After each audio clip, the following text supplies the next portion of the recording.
Continuamos con nuestras ponencias. Queremos invitar a nuestro ponente laureado, PhD Wilmar Hernández, quien nos compartirá la conferencia titulada Sensores y robustez de la medida. Graduado como ingeniero electrónico en 1992 por el Instituto Superior Politécnico José Antonio Echeverría, Ciudad de Habana, Cuba. Especialista en microelectrónica en 1994 por el Centro de Investigaciones de Microelectrónica de la misma institución.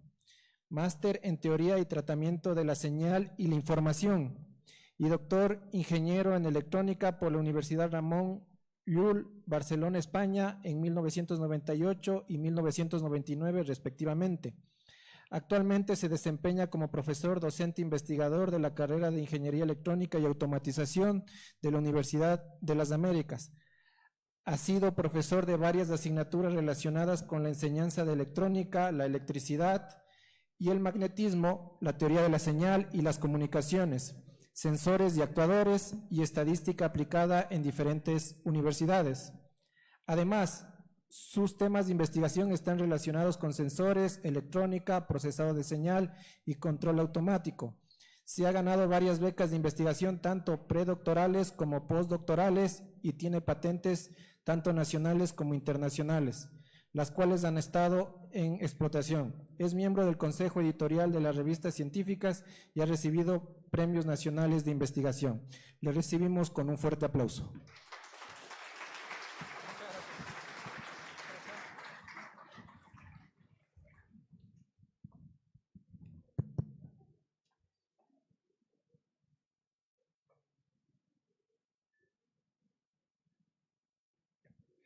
Buenas, muchas gracias y sobre todo a esta universidad que me ha dado esta oportunidad tan bonita de estar aquí con ustedes. Entonces, me pidieron que impartiera una conferencia, que escogiera el tema. No me quedaba claro qué tema escoger. Me gusta ser bastante práctico y como el perfil es, me parece que una gran parte de los estudiantes que están aquí son de sistemas de ingeniería, pues entonces decidí hablar sobre sensores y de la robustez de la medida.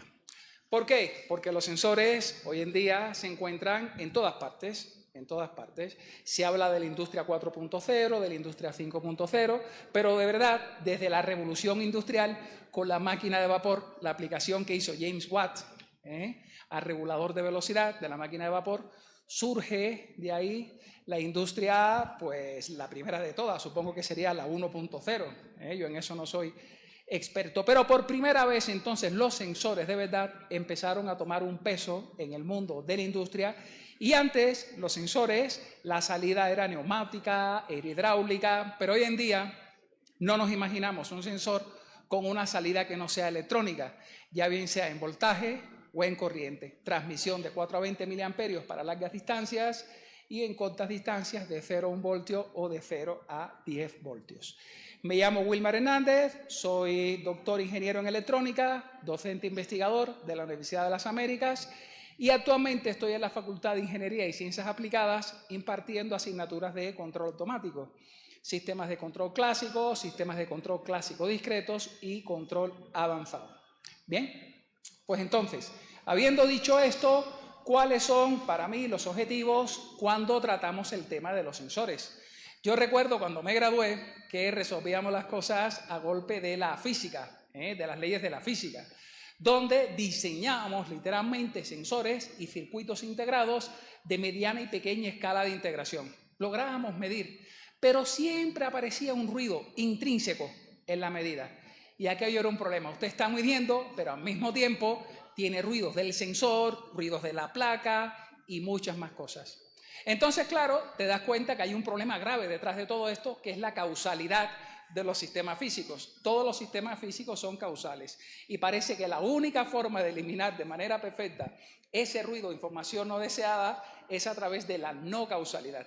Y entonces, a partir de ahí, me di a la misión de estudiar procesado de señal y control automático para poder hacer estimaciones a partir de modelos que uno tiene de los sensores, tratar al sensor como si fueran la planta, ese sistema u objeto, el cual queremos controlar, y entonces aplicar herramientas de control óptimo y control robusto. Por eso, la palabra modelado matemático-físico es importante porque un ingeniero, por suerte, no necesita conocer mucho o al detalle un sistema físico. No. Solo lo fundamental, la dinámica, ¿vale? Para poder a partir de ahí ejercer el control. A diferencia de los físicos que están buscando el modelo perfecto, el ingeniero no lo necesita, de hecho es dañino, ¿vale? Entonces el modelado matemático-físico para llevarnos a tener una señal de error que siga determinado criterio. En el mundo de la ingeniería pura, a golpe de la física, entonces no nos fijamos en estos puntos, pero sencillamente el sistema puede oscilar, que fue lo que pasó con la máquina de vapor, con James Watt, y fue Maxwell el que dio solución al problema. Hablo de los años 1800 y pico. Y entonces aquí, cuando introducimos la retroalimentación, pues es verdad que ahora hay que tratar al error de mi sistema, pues siguiendo determinados criterios. Hay criterios como la minimización de la energía del error y otros criterios como la norma infinita o los picos de resonancia, ¿vale? La norma infinita sí, se escucha bien, o los picos de resonancia. Entonces aquí, pues a lo largo de la historia ha habido un gran debate porque cuando se trabaja en términos del promedio de la señal de minimizar la energía del error, el error cuadrático medio, pues podemos tener en esta sala, por ejemplo, 17 grados de temperatura como promedio, pero la señal puede estar oscilando entre 0 grados y 34 grados. Y sin embargo hay 17 grados de temperatura como promedio. Eso es un problema de control óptimo, en el sentido de la minimización de la energía, H2, en términos de matemáticas. Y entonces surge en la década de los 80 una técnica que se llama H infinito, en control, para mí es la mejor de todas, donde hablamos de minimizar los picos de resonancia en términos de diseño de sistemas de control y de sensores para sistemas de medición. ¿Qué quiere decir esto? De que cuando yo garantizo esto, a lo mejor no voy a tener 17 grados, pero como mucho tendré 17,2 o 17,3 y como mínimo 16,7 o 16,8. Eso el ser humano no lo detecta. Pero sin embargo el cambio entre 0 y 34 sí lo detecta. Entonces fíjense que detrás de todo esto hay todo un análisis matemático-físico que como ingenieros, ¿vale?, que somos y que seremos con mucho orgullo en un futuro, pues hay que tener en cuenta al menos cuando trabajas en términos de investigación. Claro, a mí mis estudiantes me dicen, profesor, pero ¿para qué hay que aprender tanto control si con un P o un PI, en el peor de los casos, que es más difícil, con un PID se resuelve todo en la industria? Eso es verdad, eso también es verdad.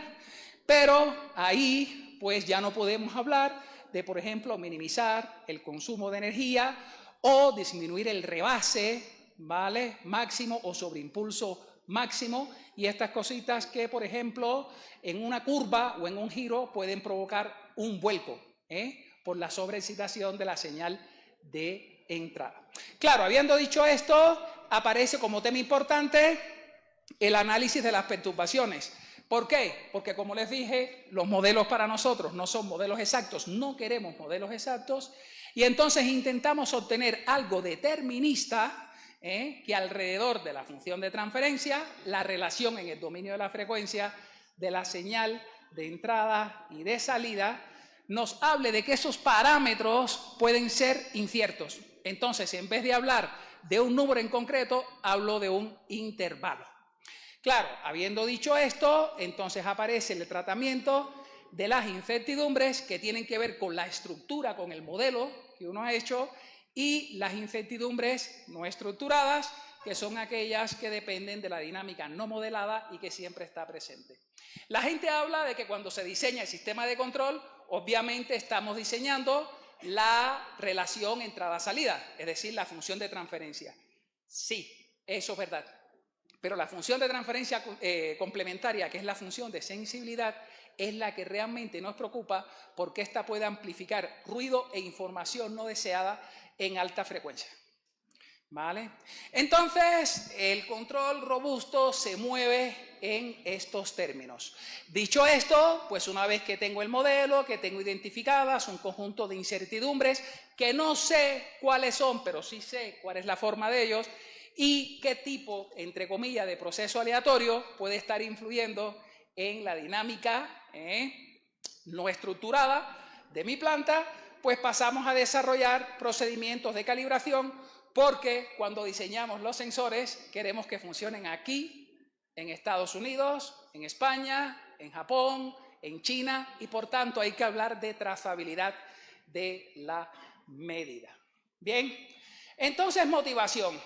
Pues para mí es bonito hablar de motivación porque Ecuador pues está dividido en un conjunto de zonas de planificación que hablan de la biodiversidad con la cual cuenta nuestro país y de la importancia que tiene no solo para Ecuador, sino para América Latina y a nivel mundial. Y entonces la gente diría, bueno, ¿y qué pintan los sensores aquí? Si esto es electrónica, y de hecho en Quito, que hay mucho asfalto. Pues muy sencillo, la contaminación, por ejemplo, sensores de material particulado, sensores de dióxido de carbono, sensores de monóxido de carbono, sensores de radiación solar, etcétera, etcétera, etcétera. Y toda esa información pues, puede ser utilizada para la toma de decisiones. Bueno, habiendo dicho esto, para mí, cuando me centro en el diseño de sensores y sistemas basados en sensores, toco dos puntos que son fundamentales.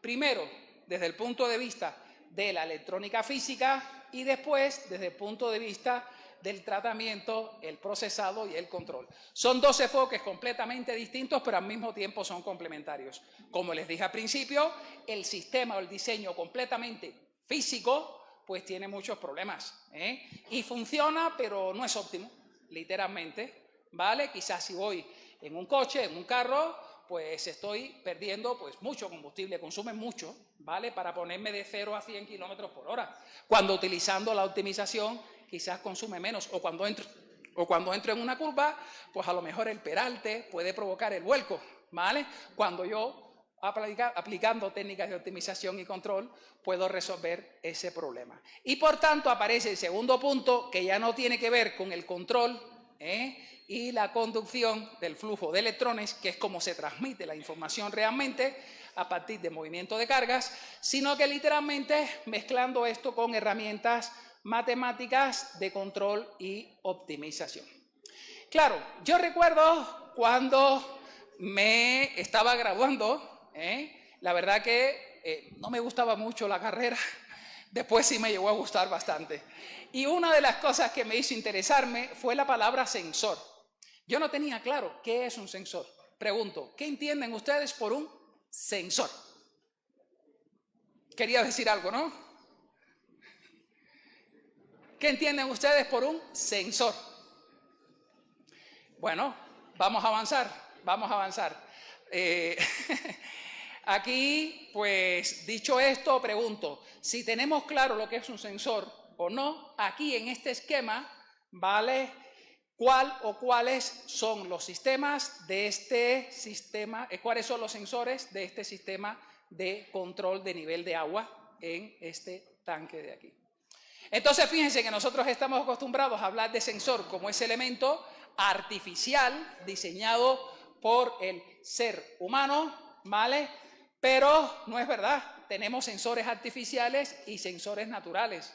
Aquí, el sensor natural, por ejemplo, son los ojos del ser humano. Y sensor artificial, pues entonces, el tubo de visión, ¿vale? Claro, habiendo dicho esto, avanzo y surge la pregunta, ¿qué es la válvula? Pues la válvula es un actuador. Donde quiera que hay sensores, si nosotros como ingenieros de control queremos transformar esa realidad de ese mundo donde vivimos, que es lo que hacemos los ingenieros, ¿vale? En la práctica, pues existen dos, aunque se hable de sensores, van juntos, el sensor y el actuador. Entonces el sensor es quien se comunica con el medio, es capaz de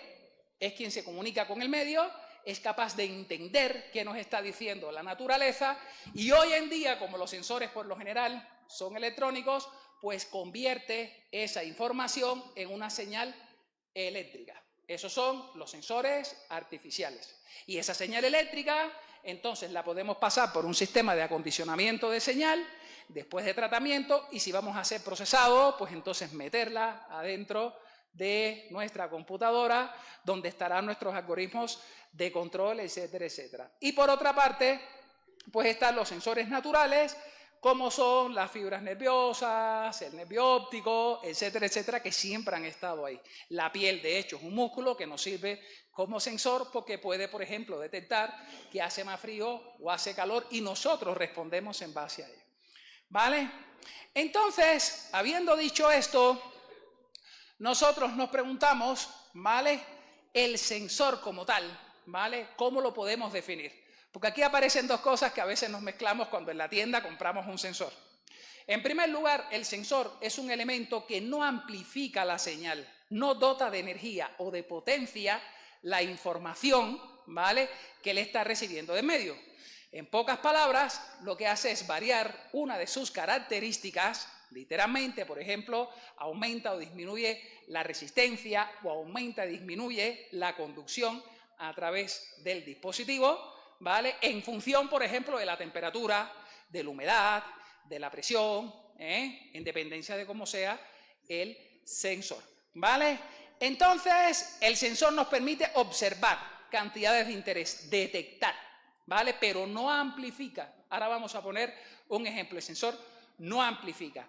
Quien de verdad amplifica es el transductor, que no tiene por qué tener un sensor incorporado, pero si lo tiene, ese sí dota de energía la salida del sensor para comunicarnos con los sistemas que están asociados a la transmisión, a ese canal de comunicación, ¿vale? Entonces, un transductor puede tener o no un sensor incorporado, pero un sensor no es un transductor. Un transductor puede amplificar, puede dotar de energía a la señal y, de hecho, si tiene un sensor incorporado, puede pasar, por ejemplo, de energía mecánica a energía eléctrica, ¿vale? Por ejemplo, ¿vale? Diferencia entre sensor y transductor. Por eso, por lo general, cuando en la tienda compramos un sensor, lo que nos dan no es un sensor, sino es un transductor, ¿vale? Eso es lo que nos dan en la tienda cuando nosotros vamos a comprar.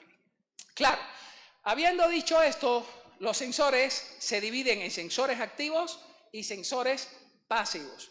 ¿Cuáles son los sensores activos? Aquellos que necesitan de energía externa, pues, para poder funcionar. Por ejemplo, un termistor, que no es nada más y nada menos que material de silicio dopado, puede ser tipo N o tipo P, fósforo o boro, por ejemplo, ¿vale? Y que bajo la acción, por ejemplo, de aumento de la temperatura, la movilidad de los electrones cambia, aumenta o disminuye por la transferencia de calor, por ejemplo, y esto provoca un aumento en la conducción o una disminución. Depende si estoy suministrando energía o estoy extrayendo energía de mi sistema, ¿vale? Entonces, claro, cuando esto es así, pues nosotros podemos diseñar, de hecho están diseñados, los termistores, que son sensores de temperaturas hechos sobre silicio, con variación o coeficiente de variación negativa de la resistencia, ¿vale?, o los que tienen coeficiente de variación positiva con la temperatura, ¿vale? Entonces, claro, los que tienen coeficiente de variación negativa por lo general se utilizan en aplicaciones de muy baja potencia, ¿vale?, donde la temperatura no cambia tanto que provoca que hay un exceso de corriente circulando a través del circuito. Estos se utilizan para aplicaciones de electrónica de precisión y es el famoso puente de Wheatstone para aquellos que ya hayan recibido la asignatura de electrónica de instrumentación, ¿no?, de instrumentación electrónica. El puente de Wheatstone puede ser de un cuarto de brazo, de medio brazo, ¿vale?, pero se basa en este principio. Yo tengo que polarizarlo, ¿vale?, y mido pequeñas variaciones en la temperatura. Sin embargo, los de coeficiente positivo de variación con la temperatura, el PTC, ese se utiliza en aplicaciones donde sí la corriente es considerable, ¿vale?, donde el material sí se puede calentar mucho, hablo en términos de amperios, varios amperios, y entonces lo que hace es aumentar la resistencia para actuar como un interruptor, un switch, y ya está, desconecta. Y son los famosos interruptores realmables o reseteables. Esos se utilizan para altos valores de corriente y tienen un coeficiente de variación positivo para ofrecerle más resistencia al paso de la corriente y, por tanto, desconectar la red eléctrica del circuito, desconectar el suministro a la carga, por ejemplo.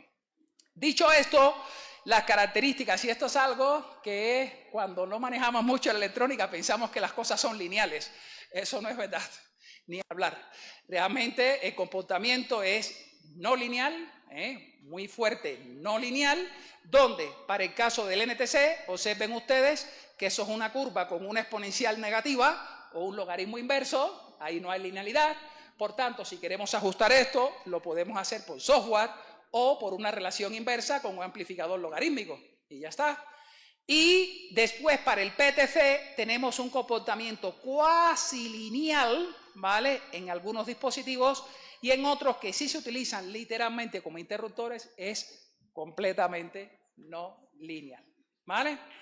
Claro, habiendo dicho esto, aparecen también aquí los sensores pasivos. Vale, eso debería estar oscilando ahí, pero como es un PDF, pues no va a estar oscilando, pero aparecen los sensores pasivos, que son aquellos que no necesitan de energía externa para poder dar una señal de salida, ¿vale? En función de las variaciones de la magnitud que a mí me interesa medir. Por ejemplo, potencia de luz, luminosidad, por ejemplo.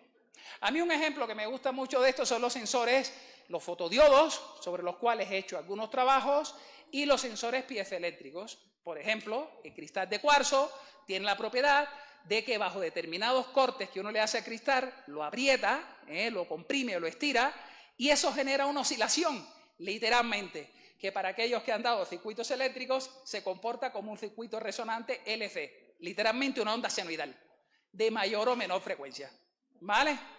Y además es reversible. Y además es reversible porque si yo en vez de presionarlo, lo que hago es aplicarle un voltaje, entonces pongo a vibrar el cristal de cuarzo. Una aplicación de los cristales de cuarzo es en los relojes de las computadoras. Los relojes de precisión, ¿vale? Son de cristal de cuarzo, literalmente, ¿vale? El cuarzo es el material que más precisión nos da cuando hablamos de oscilaciones. Aquí aparece, voy a apurarme un poquito porque tengo solo 5 minutos, aparece un poco la historia del control, donde en el mundo clásico, hasta la década de los años 50, ¿vale? Estuvimos trabajando en términos de buscar funciones de transferencia, ecuaciones matemáticas muy complejas que intentaran dar solución al problema. Y entonces aparecieron, ya en la década de los 60, 70, el control moderno, donde se habló de la optimización en términos de minimizar los picos de energía, ¿vale? La energía. Y de eso va el control óptimo. Pero tenía el problema de que nos olvidamos de los modos naturales de nuestros sistemas y por tanto se volvió de nuevo a combinar la optimización y ahora sí, con un mayor conocimiento de los ingenieros, con disminuir picos de resonancia, ¿vale?, en nuestros sistemas y de origen al control hacia infinito. Hoy en día para mí es la herramienta más fuerte que hay. Se ha combinado, se ha intentado sustituir con inteligencia artificial, pero no funciona porque yo siempre digo el núcleo, el caballo de batalla de la inteligencia artificial son las redes neuronales y necesitan o no aprender de un sistema determinista, pero del ruido no aprenden. Entonces, en el control serio y de precisión, pues nosotros tenemos que ir a la parte clásica o literalmente a esta parte postmoderna. Y la inteligencia artificial ya se utiliza en el nivel de arriba a la hora de tomar decisiones. Bueno, pues habiendo dicho esto, las transformaciones que nosotros tenemos sobre nuestra planta para diseñar nuestro controlador vienen por funciones de ponderación. Fíjese que detrás de esto hay muchas matemáticas, literalmente, funciones de ponderación que me generan a mí, en su conjunto, un controlador K que me garantiza que a baja frecuencia yo voy a tener alta ganancia y en alta frecuencia voy a tener, por ejemplo, baja frecuencia. Y eso me ayuda a trabajar con un modelo nominal, que es esta raya que está en el medio, pero teniendo en cuenta incertidumbres. Entonces, fíjense ustedes que por eso yo siempre digo que como ingenieros no nos interesa trabajar con un modelo exacto, ¿vale? ¿Ok? Entonces, habiendo dicho esto, algunos ejemplos de aplicaciones de sensores, pues tenemos el famoso flotador como instrumento de medición de nivel, el clásico, tengo una boya, le pongo un tubito, un palito y va subiendo por un sistema de medición de nivel ahí. No hay misterios. Las fotocélulas, por ejemplo, ahí sí hay un poquito más de trabajo, el cristal líquido, detectores resistivos de temperatura, sonda Hall. Y esta, por ejemplo, se presta muy bien para explicar la diferencia entre un sensor y un transductor. Aquí, por ejemplo, yo aplico un campo magnético perpendicular a esa placa metálica, a través de la cual, en la figura de la derecha mía, que sería la izquierda vuestra, pues tengo cargas negativas circulando de izquierda a derecha a una velocidad determinada. Entonces, cuando se quiere medir el campo magnético, pues se mete la placa con la conducción. Esto se puede hacer además con magnetotransistores y magnetoresistores, y resulta que la fuerza magnética hace que la regla de la mano derecha me empuje las cargas positivas hacia abajo y las negativas hacia arriba. Como en la figura de la izquierda tengo el movimiento por cargas negativas, entonces las cargas negativas me las empuja hacia arriba y hay una acumulación de cargas negativas arriba, cargas positivas abajo. Esto genera un campo eléctrico y por tanto me genera un potencial eléctrico, un voltaje. Fíjense que no ha habido amplificación, es literalmente un voltaje de salida en función del campo magnético aplicado, ¿vale? En el caso de la derecha es lo mismo, pero con cargas positivas. Voy a apurarme un poquito. Dicho esto, un ejemplo claro es los tacómetros, donde utilizamos imanes asociados a las ruedas, por ejemplo, y entonces hacemos conteos de pulso con sensores de efecto Hall, ¿vale? Otro ejemplo por aquí es la aplicación de sensor inductivo en el frenado de ruedas o discos metálicos. ¿Qué aplicaciones tienen en los trenes? Por ejemplo, en las sierras, para el frenado magnético de la misma y que no se gasten las pastillas, en los coches, en los trenes, etcétera, etcétera. Aquí lo que se puede ver, fíjense que no hay un proceso de amplificación. Yo estoy aplicando un campo magnético que está atravesando esta placa por debajo, y entonces pues tengo que, como la rueda se está moviendo así, aplicando la regla de la mano derecha, pues tengo que se empujan cargas positivas hacia los extremos y las cargas negativas hacia el centro. Como solo aplico el campo magnético en esta esquina, pues resulta que cuando lo muevo, este camino de aquí no tiene aplicado campo magnético, pero sí puede tener acumuladas muchas cargas positivas aquí y cargas negativas aquí. Por tanto, se establece una circulación de corriente eléctrica aquí, desde A hasta B. Por tanto, voy desde este punto a este y de este punto a cero, desde A hasta cero aquí, ¿vale? ¿Y qué pasa? De que si hago una gran acumulación de cargas positivas aquí, ¿vale? Porque la rueda está girando, pues aparece una fuerza electromotriz que, contraria al campo eléctrico, me va a empujar las cargas positivas hacia abajo y, por tanto, aplico de nuevo, ¿vale?, la fuerza magnética, y tengo que se genere una fuerza en sentido contrario y que me está frenando el disco. Aplicaciones de estas, muy importantes, por ejemplo, la podemos ver aquí. Están ahí. Yo no puedo coger y poner una pastilla directa y frenar eso porque se gasta la pastilla. Antes, los primeros trenes literalmente bloqueaban la rueda, la bloqueaban, pero eso generaba deslizamiento. Y si hay deslizamiento, podemos tener derrape y, por tanto, podemos provocar un accidente. Por tanto, lo primero que se hace es frenar magnéticamente, y una vez que se frena magnéticamente, pues entonces avanzamos. Bueno, como ya estamos terminando y me dieron 5 minutos, grosso modo, aplicaciones de corrientes parásitas podemos encontrar en la sierra, en el camión, en los trenes, en las balanzas, ¿vale?, etcétera, etcétera. Y en los mismos aeropuertos, en los detectores de metales por las corrientes de superficie, literalmente.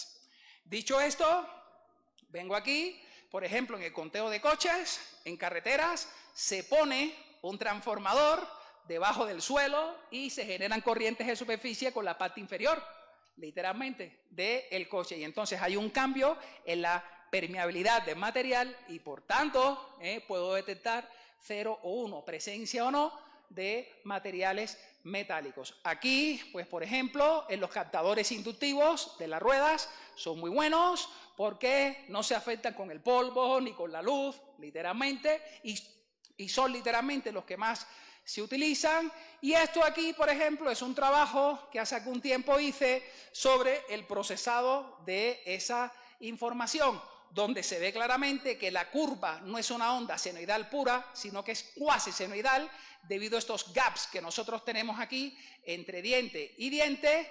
Y compañeros, pues aquí lo que se hizo fue aplicar un sistema de control, ¿vale?, adaptativo, donde se busca una señal de referencia que no sea información útil, sino que sea ruido, y entonces a partir de la estimación de lo que pudiera ser el ruido, ¿vale? Trabajando con la media y la varianza, pues se logró hacer cierta cancelación. Esta es la señal original, fíjense ustedes la cantidad de ruido que hay ahí, en el espectro, que es lo que está mostrado abajo, no se sabe qué es lo que está sucediendo, y sin embargo, una vez filtrado, una vez aplicado el algoritmo de control, fíjense que se ve claramente cómo el coche pues arranca y va aumentando la velocidad, y aquí tiene un freno, ¿vale?, relativamente brusco, que fue tomado a partir de los 30 segundos aquí. Otra aplicación de los fotómetros, que son los últimos trabajos que he ido realizando, donde tengo un fotodiodo, el fotodiodo aumenta la corriente que circula a través de sus dos terminales en función de la intensidad de luz, es pasivo. Fíjense que para los del mundo de la electrónica, aquí tengo 0 voltios y aquí tengo 0 voltios, por tanto no lo estoy alimentando, y esa salida es cuasi lineal.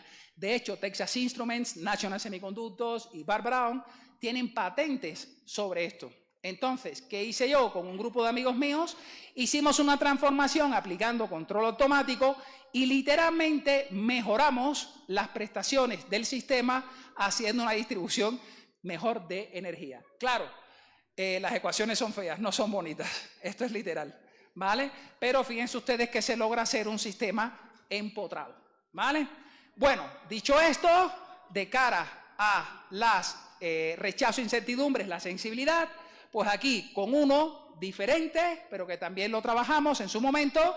Este es el circuito clásico, este es el circuito hecho por nosotros, con retroalimentaciones positivas y negativas, y fíjense ustedes que en todos los casos la sensibilidad del sistema robusto es inferior a la sensibilidad del sistema no robusto. Por tanto, desde el punto de vista teórico, en principio tiene mejores prestaciones nuestro diseño. De hecho, si medimos la distorsión armónica total de ambos circuitos, pues nos da que la del sistema diseñado es casi el 40 y pico, 50% mejor en cuanto a distorsión armónica que el circuito clásico utilizado por Texas Instruments, National Semiconductors, Bob Brown y todos esos grandes fabricantes de dispositivos semiconductores. Bueno, me habré pasado unos minutos, les agradezco mucho la presencia de todo corazón, muchas gracias y quedo a la espera de alguna pregunta que me quieran hacer. Muchas gracias.